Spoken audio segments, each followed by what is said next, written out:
की रफ्तार लगातार बढ़ रही है। ना कोई उपाय काम आ रहा है, ना समझ काम कर रही है, क्योंकि यूपी में नए केस 4 दिन में कम होकर 29,000 पहुंचे थे तो 5वें दिन 35,000 के पार पहुंच गए।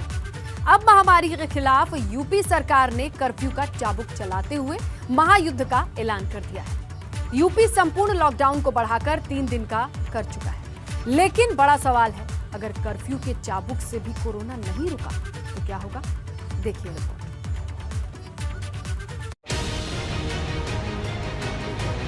कोरोना पर कर्फ्यू का चाबुक, अब घर में रहना कैद, सिर्फ 52 घंटे की आजादी। महाराष्ट्र के बाद अगर किसी राज्य में कोरोना कहर बनकर टूट रहा है तो वो है उत्तर प्रदेश, जहां हर दिन नए मामले न सिर्फ बढ़ रहे हैं बल्कि खतरे की घंटी को बजा रहे हैं। अब इसी खतरे को भांपते हुए योगी सरकार ने यूपी में 2 दिन के संपूर्ण लॉकडाउन को बढ़ाकर 3 दिन का कर दिया है। माननीय मुख्यमंत्री जी ने आज एक नए निर्देश दिए हैं जिसका कि अनुपालन प्रारंभ हो गया है कि शुक्रवार रात्रि 8 बजे से अब मंगलवार प्रातःकाल 7 बजे तक जो साप्ताहिक बंदी को एक्सटेंड किया गया है उसका विस्तार कर दिया गया है। इस दौरान पूरे प्रदेश में गांवों में और शहरों में सैनिटाइजेशन का, साफ सफाई का, स्वच्छता का एक पूरा अभियान चलाया जाएगा। अब नई गाइडलाइंस के मुताबिक यूपी में शुक्रवार रात 8 बजे से मंगलवार सुबह 7 बजे तक संपूर्ण लॉकडाउन रहेगा। यूपी में कोरोना संक्रमण की रफ्तार रोकने के लिए योगी सरकार ने लॉकडाउन की अवधि बढ़ाने का फैसला किया है। अब शुक्रवार रात से मंगलवार सुबह 7 बजे तक कंप्लीट लॉकडाउन रहेगा। पहले शुक्रवार रात से सोमवार सुबह तक लॉकडाउन लगाया गया था। इस दौरान जो आवश्यक सेवाएं हैं वो जारी रहेंगी। लोगों को दवा और दूध की कमी नहीं होने दी जाएगी। जो लोग ज़रूरी काम से निकल रहे हैं उनसे भी कोई रोक टोक नहीं होगी। हालांकि मात्र 24 घंटे के लिए ही लॉकडाउन बढ़ाया गया है। सरकार के इस फैसले से संक्रमण की दर पर कितना असर पड़ेगा ये आने वाला वक्त ही बताएगा। एक तरह से यूपी में अब लोगों को ज्यादातर वक्त घरों में कैद रहना होगा। उन्हें एक हफ्ते में सिर्फ 52 घंटे की आजादी होगी। इसे इस प्रकार से समझा जा सकता है, हफ्ते के पहले दिन यानी सोमवार को संपूर्ण लॉकडाउन होगा। मंगलवार को सुबह 7 बजे से रात 8 बजे तक 13 घंटे की छूट मिलेगी, जो बुधवार, गुरुवार और शुक्रवार तक जारी रहेगा। लेकिन शुक्रवार रात 8 बजे से संपूर्ण लॉकडाउन लगेगा, जो मंगलवार सुबह 7 बजे से लगेगा। मतलब यूपी में अब 83 घंटे कुल कैद में होंगे। इस दौरान सभी आवश्यक सेवाएं जारी रहेंगी, लेकिन अगर कोई बेवजह घूमता मिला उस पर सख्ती से कार्रवाई होगी। लॉकडाउन के दरमियान जिस तरीके से चहलकदमी देखी गई या कहा जाए जिस तरीके से काफ़ी सारी जो रियायतें बरती जा रही थीं उन रियायतों को ख़त्म करने का फैसला किया गया है, क्योंकि लगातार संक्रमण की रफ्तार और ज़्यादा तेज़ हो रही है और ऐसे में संक्रमण की चेन को ब्रेक करना है तो लॉकडाउन ही अंतिम विकल्प है। प्रधानमंत्री नरेंद्र मोदी भी कह चुके हैं कि राज्य सरकारों से उन्होंने अपील की थी कि लॉकडाउन को अंतिम विकल्प समझें। ऐसे में उत्तर प्रदेश सरकार के मुखिया योगी आदित्यनाथ ने कई बार कहा कि हमको जीवन भी बचाना है, जीविका भी बचानी है, लेकिन जिस तरह से जीवन बच नहीं रहा है, लगातार मौतें हो रही हैं और ऐसे में जीविका का प्रश्न करना बेमानी हो जाता है। और यही वजह है कि लॉकडाउन की अवधि को बढ़ाया गया है। उसके साथ ही कर्फ्यू के दौरान, लॉकडाउन के दौरान पुलिस को सख्ती बरतने के भी उत्तर प्रदेश सरकार ने निर्देश दिए हैं।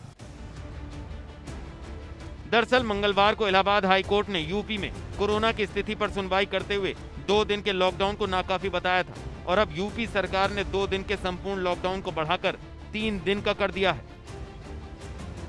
उत्तर प्रदेश में कोरोना की बेकाबू रफ्तार को कंट्रोल में करने के लिए अब तक 59 घंटे का जो वीकेंड लॉकडाउन लगाया जाता था, अब उसकी समय सीमा बढ़ाकर 83 घंटे कर दी गई है। अगर संगम नगरी प्रयागराज की बात करें तो यहाँ के लोगों ने इस पर मिलीजुली प्रतिक्रिया जताई है।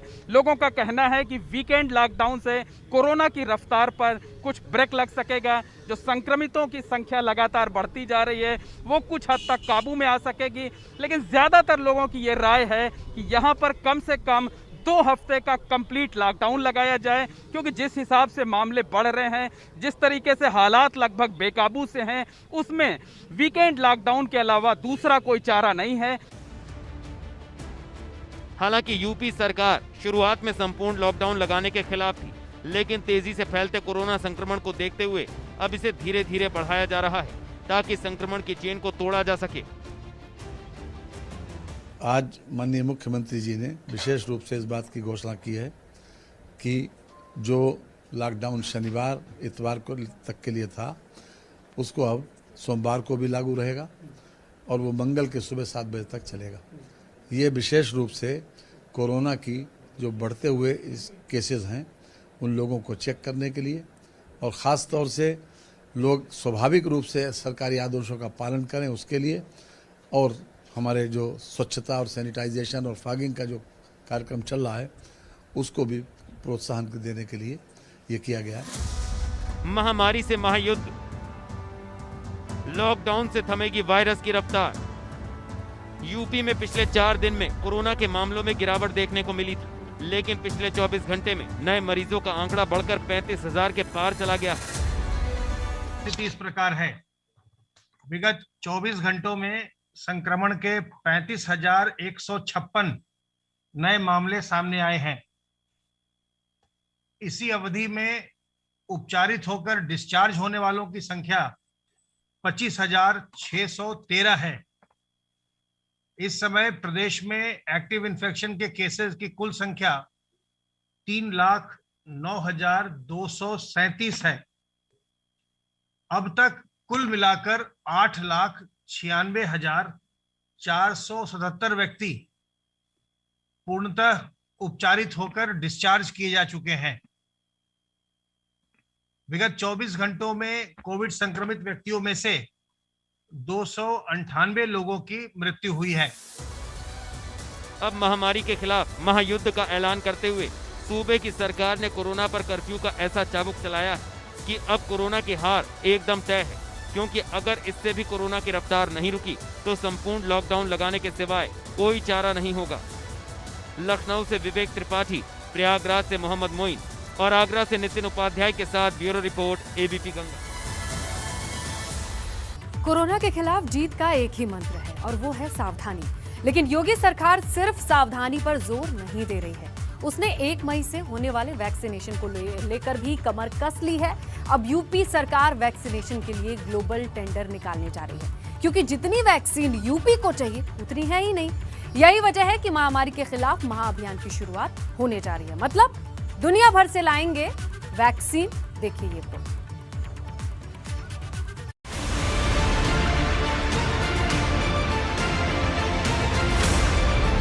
कोरोना की लड़ाई योगी ने ताकत लगाई। दुनिया भर से लाएंगे लेकिन वैक्सीन लगाएंगे।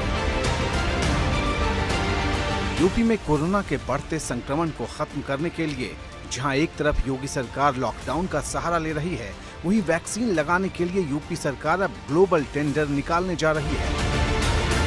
यूपी में 9 करोड़ वैक्सीन की डिमांड, टीके की सप्लाई के लिए ग्लोबल टेंडर की तैयारी। 1 मई से शुरू होने वाले कोरोना वैक्सीनेशन को लेकर यूपी सरकार महामारी के खिलाफ महायुद्ध की तरह अभियान चलाने जा रही है। वैक्सीनेशन के लिए बनाई गई कमेटी ने ग्लोबल टेंडरिंग कराने की सिफारिश की है, क्योंकि जितनी वैक्सीन यूपी को चाहिए उतनी वैक्सीन अभी उपलब्ध नहीं है। इसके लिए ग्लोबल टेंडरिंग की जरूरत होगी। यही वजह है कि अब दुनिया भर से वैक्सीन मंगाई जाएगी। आपको बता दें कि ग्लोबल टेंडरिंग के जरिए सरकार शुरुआत में 4 करोड़ और बाद में 9 करोड़ वैक्सीन खरीदेगी। 1 मई से शुरू होने वाले वैक्सीनेशन अभियान के लिए सरकार ने पहले ही 1 करोड़ वैक्सीन का ऑर्डर दे रखा है। इसके लिए सरकार 50-50 लाख कोविशील्ड वैक्सीन और कोवैक्सीन खरीद रही है, जो उसे 30 अप्रैल तक मिल जाएगी। उत्तर प्रदेश सरकार ने 18 वर्ष से अधिक आयु के लोगों के टीकाकरण के लिए वैक्सीन का ऑर्डर टीका बनाने वाली कंपनियों को कर दिया है। जनता के उत्तम स्वास्थ्य और सुरक्षित भविष्य को ध्यान में रखते हुए मैं लोगों से उत्साहपूर्वक टीकाकरण अभियान से जुड़ने की अपील करता हूं। मुझे पूर्ण विश्वास है कि सभी के सम्मिलित प्रयासों से हम कोविड-19 के खिलाफ देश की इस लड़ाई को जीतने में सफल होंगे। ग्लोबल टेंडर माने कि आप पूरे विश्व में ये पता चलाना चाहते हैं या आपकी रिक्वायरमेंट आप दे रहे हैं और उसमें कोई भी पार्टिसिपेट कर सकता है। पर ग्लोबल टेंडर करने में गवर्नमेंट ऑफ इंडिया के गाइडलाइन होते हैं, और क्योंकि यूपी मेडिकल सप्लाईज कॉरपोरेशन पहले भी कुछ इक्विपमेंट को लेके कई साल पहले उन्होंने अपना ग्लोबल टेंडर किया है, उसका अनुभव भी उनके पास है, और स्ट्रिक्टली गवर्नमेंट ऑफ इंडिया के गाइडलाइन को लेके वो अपना ग्लोबल टेंडर की प्रक्रिया उन्होंने प्रारंभ कर दिया है। राज्य सरकार पहले ही ऐलान कर चुकी है कि जिन लोगों की उम्र 18 साल से अधिक है उन सभी को मुफ्त में यूपी में टीका लगाया जाएगा। उत्तर प्रदेश में अब तक 1,17,77,000 लोगों को कोरोना वैक्सीन दी जा चुकी है। इनमें 97,79,000 वैक्सीन पहली डोज के रूप में लगी है, जबकि 19,97,000 वैक्सीन दूसरी डोज के रूप में। महामारी के इस दौर में वैक्सीन सबसे ज्यादा जरूरी है। यही वजह है कि कोरोना की जंग में योगी सरकार वैक्सीन पर सबसे ज्यादा जोर दे रही है। माननीय मुख्यमंत्री जी ने मेरी अध्यक्षता में इस वैक्सीनेशन को लेकर एक कमेटी बनाई थी। उसमें माननीय जयप्रताप जी और माननीय सिद्धार्थनाथ सिंह जी हैं। तो हम लोगों ने यही संस्तुति की है कि जो 1 तारीख को वैक्सीनेशन माननीय प्रधानमंत्री जी ने 18 साल से ऊपर के लोगों का अनाउंस किया है, उत्तर प्रदेश सरकार उसको पूरी शिद्दत के साथ लागू करेगी। और हमने पहले फेज में 50-50 लाख वैक्सीनेशन का ऑर्डर दे दिया है। 50 लाख वैक्सीन कोविशील्ड की और 50 लाख कोवैक्सीन की। लेकिन साथ ही वैक्सीन की बर्बादी को लेकर भी सीएम योगी पूरी तरह से गंभीर दिख रहे हैं। उन्होंने अधिकारियों को साफ हिदायत दी है कि किसी भी सूरत में वैक्सीन की बर्बादी न होने पाए। 1 मई से शुरू हो रहे वैक्सीनेशन के चौथे फेज में यूपी में करीब 9 करोड़ लोगों को वैक्सीन की डोज दी जाएगी। अभी सरकार की तरफ से 1 करोड़ वैक्सीन की डोज का ऑर्डर दिया गया है। बाकी वैक्सीन की कमी को पूरा करने के लिए ग्लोबल टेंडर का सहारा लिया जाएगा। हालांकि भारत में भी रूस की स्पुतनिक वैक्सीन को ही इमरजेंसी इस्तेमाल की इजाजत मिली है, लेकिन आने वाले वक्त में फाइजर, जॉनसन एंड जॉनसन समेत कई कंपनियों की वैक्सीन को इमरजेंसी इस्तेमाल की इजाजत मिल सकती है। ऐसे में यूपी सरकार ने अभी से वैक्सीन खरीदने की तैयारी कर ली है। वहीं वैक्सीन के अलावा सरकार का जोर स्वास्थ्य सेवाओं को दुरुस्त करने पर भी है। सरकार ऑक्सीजन की सप्लाई को लेकर लगातार निगाह बनाए हुए है। हमारे पास ऑक्सीजन की जो है मात्रा में कमी आ रही थी। डॉक्टर संदीप तिवारी साहब ने जब कहा कि इसको जल्दी करना है, तो कमिश्नर और हमारे जिलाधिकारियों ने बैठकर इसका समाधान निकाला। ये जमशेदपुर से टैंकर विशेष रूप से मंगाए गए हैं, दोनों को भरा जा रहा है। आगे आने वाले समय में अब हम ऑक्सीजन की कमी नहीं होने देंगे। साथ ही सरकार ने प्रदेश में 33,000 अतिरिक्त बेड तैयार करने का आदेश दिया है। मतलब कोरोना के विरुद्ध युद्ध जैसी तैयारियां हैं। लेकिन इन तैयारियों के नतीजे कितने कारगर होंगे, इसके लिए इंतजार करना होगा। Bureau report, ABP Ganga. दूसरी तरफ जमीन पर हकीकत क्या है, इन्हें भी समझना होगा, क्योंकि सच तो ये है न ऑक्सीजन है न दवाई है। हर तरफ सिर्फ लापरवाही है। ऑक्सीजन के आपातकाल में मरीज सांसों के लिए दर बदर भटक रहे हैं, लेकिन सांस है कि आउट ऑफ कंट्रोल, देखिए। Farm hospital sector 7 Gomti Nagar Lucknow, जो कि पलासो मॉल के पास है, यहाँ आमरण धरने पे बैठने जा रही हूँ। इन हॉस्पिटल के लोगों ने मिलकर मेरे आज जीजा जी को मार डाला। ऑक्सीजन का इन्होंने बताया ही नहीं, आधे घंटे तक ऑक्सीजन नहीं। न ऑक्सीजन न दवाई, कैसे जीतेंगे लड़ाई।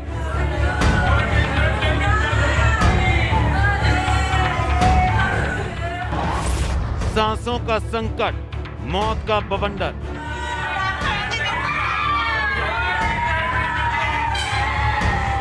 कोरोना की महामारी से लड़ने का ये कैसा इंतजाम है। हर तरफ मरघट और कोहराम।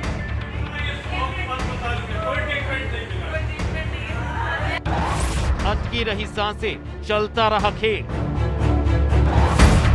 अस्पताल में ना डॉक्टर ना ऑक्सीजन। अगर आपकी सांसों को महज 2 मिनट के लिए रोक दिया जाए तो क्या होगा? क्या होगा उस वक्त जब आपको एक बंद चेंबर में कैद कर दिया जाए? कितनी देर आप सांस ले पाएंगे? सोचकर ही रूह कांप रही होगी। तो जरा सोचिए, कोरोना काल में जब संक्रमित मरीज को ऑक्सीजन की सबसे ज्यादा जरूरत है, अगर उस वक्त आधे घंटे के लिए ऑक्सीजन बंद कर दी जाए तो क्या होगा? लखनऊ के एक high profile hospital tender palm में देर रात ऑक्सीजन खत्म हो जाने से अफरा तफरी मच गई। अचानक मरीजों की सांसें उखड़ने लगी। लोग जिंदगी बचाने के लिए अस्पताल प्रशासन से लेकर जिला प्रशासन तक से मदद की गुहार लगा रहे थे। कुछ तो अपनों को सांसें देने की जो भी कोशिशें कर सकते थे कर रहे थे, लेकिन हर कोशिश नाकाम साबित हुई और एक एक कर अस्पताल में 11 लोगों की जान चली गई।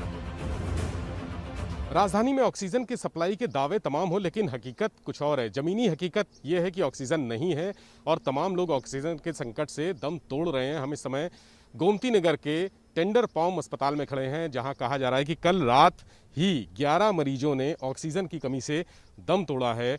और ये अस्पताल आप देख रहे हैं हमारे कैमरे में, ये अस्पताल समाजवादी पार्टी के संरक्षक मुलायम सिंह यादव के भाई शिवपाल सिंह की बेटी अनुभा का है और यहाँ पर ऑक्सीजन की लगातार कमी बनी हुई है। ऑक्सीजन की कमी से लोग दम तोड़ रहे हैं। हालांकि अस्पताल प्रशासन का कहना है कि ऑक्सीजन की किसी भी तरह से कोई कमी नहीं है। जिनकी भी मौत हुई है वो कार्डियक अरेस्ट से हुई है, यानी उनको दिल का दौरा पड़ा है। और हालात इस समय ऐसे हैं कि यहाँ पर जो अस्पताल संचालिका हैं अनुभा और जो एडमिनिस्ट्रेशन है वो फ़ोन उठाने को तैयार नहीं है, किसी भी तरह से अपना पक्ष रखने को तैयार नहीं है, बात करने को तैयार नहीं है। यहाँ तक कि अस्पताल के अंदर मीडिया की एंट्री भी रोक दी है, अस्पताल के दरवाजे बंद कर दिए हैं, किसी भी तरह से आने जाने पर रोक लगा दी गई है। रात करीब 9:30 बजे अस्पताल में अचानक ऑक्सीजन खत्म हो गई, लेकिन किसी मरीज के परिजन को इसकी जानकारी नहीं दी गई। जब मरीजों की सांसें उखड़नी शुरू हो गईं, तब जानकारी होने पर पता चला कि अस्पताल के पास ऑक्सीजन नहीं है और न ही कोई बैकअप। फिर भी अस्पताल ने इसकी जानकारी स्वास्थ्य विभाग और जिला प्रशासन तक को नहीं दी। दावों में 11 जिंदगियों से खिलवाड़ हो गया, लेकिन ना तो अस्पताल को कोई फर्क पड़ा और ना ही प्रशासन को। बेशर्मी की हद तो तब हो गई जब ऑक्सीजन की कमी से मरीजों की जान गई और अस्पताल का दबंग प्रशासन मौत का कारण कार्डियक ब्लॉक बता रहा है, मतलब हार्ट अटैक से मौत। कल रात को मेरे पास एक मैसेज आता है कि इनके पास यहाँ पे सप्लाई बंद हो गई है ऑक्सीजन की और सारे पेशेंट्स मर रहे हैं। मैंने जब अनुभा को फ़ोन किया तो उसने मुझे बोला कि ऐसा कुछ नहीं है भैया, थोड़े क्रिटिकल हैं और उनको वेंटिलेटर पे शिफ्ट किया गया, जबकि ये झूठी खबर थी। मैं उससे बात करते करते हॉस्पिटल पहुंची, मेरे पास कॉल रिकॉर्डिंग है। मैं जब हॉस्पिटल पहुंची तो patient was already dead eight 9:30। रात को 9:30 बजे डेथ हो चुकी थी और वो मुझे 12 बजे रात को कह रही कि पेशेंट वेंटिलेटर पे है, I am also in hospital. वो अपने घर में बैठी थी उस वक्त। दिलों को झकझोरने वाली ये तस्वीर बिजनौर जिले से एक सरकारी अस्पताल की है, जहां अस्पताल में ऑक्सीजन खत्म है। हर तरफ चीख पुकार और चीत्कारों की आवाज आ रही है। लोग अपनों की जिंदगी बचाने के लिए खुद ही कोशिशें कर रहे हैं, लेकिन हैरान करने वाली बात यह है कि इस मुश्किल घड़ी में अस्पताल का पूरा स्टाफ गायब था। ना डॉक्टर दिखे, ना नर्स। पंडित दीनदयाल उपाध्याय जिला संयुक्त चिकित्सालय में बद इंतजामी के हालत का अंदाजा इसी बात से लगा लीजिए कि यहाँ पिछले 2-3 दिन से डॉक्टर तक नहीं पहुँचे हैं। किसी मरीज की जांच भी नहीं हुई है। मरीज की हालत कैसी है कोई सुध लेने वाला नहीं है। ये आरोप उन लोगों के हैं जिनके अपने कोरोना से पीड़ित हैं और इस अस्पताल में भर्ती हैं। अस्पताल के हालात क्या हैं आप खुद ही सुनिए। क्या करना है कि वेंटिलेटर पे ले जाइए, आप और कहीं बात कर लीजिए प्राइवेट, यहाँ बैठेंगे। क्या किसी अधिकारी को आपने फोन करके बताया? मैं जिसको भी फोन कर रही हूँ सबसे स्विच ऑफ है सर, किससे बात करूँ? किसी का फोन ही पिक नहीं हो रहा है, किससे बात की जाए, किससे कंप्लेंट की जाए, कोई नहीं है सुनने वाला। मतलब साफ है कि बिजनौर के इस अस्पताल में अगर आप भर्ती हैं तो आपकी जिंदगी की जिम्मेदारी या तो खुद आपकी है या फिर भगवान की, क्योंकि अस्पताल सिर्फ नाम पर चल रहा है। यहाँ मरीज को देखने वाला कोई नहीं है। मैंने अपने फादर के लिए पर्सनल सिलेंडर अरेंज करवाया है। वो पर्सनल भी इतना अर्जेंट में कराया कि उसमें आधे 1 घंटे की गैस थी। तो मैंने इनको बोला कि ये तो मेरी अर्जेंसी के लिए काम आएगा, बट आप मुझे एक सिलेंडर दे दो। उस टाइम सिलेंडर आ रखे थे। तो 2 ward boy, I don't know उनके नाम, उन्होंने मुझे बोला कि आपके पास है तो आप क्यों मांग रहे हो दोबारा।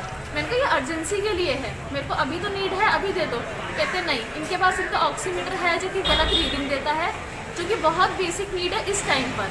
इनके पास क्या कहते हैं चाबी नहीं है और रेगुलेटर नहीं है। मरीज कोरोना जैसी मौत के मुहाने पर खड़ा है। अस्पताल में डॉक्टर सुनने को तैयार नहीं। अगर दबाव डालो तो प्राइवेट अस्पताल में ले जाने की सलाह दे दी जाती है, लेकिन जिंदगी की गारंटी फिर भी नहीं है। लखनऊ से विवेक त्रिपाठी और बिजनौर से सरफराज के साथ ब्यूरो रिपोर्ट, एबीपी गंगा।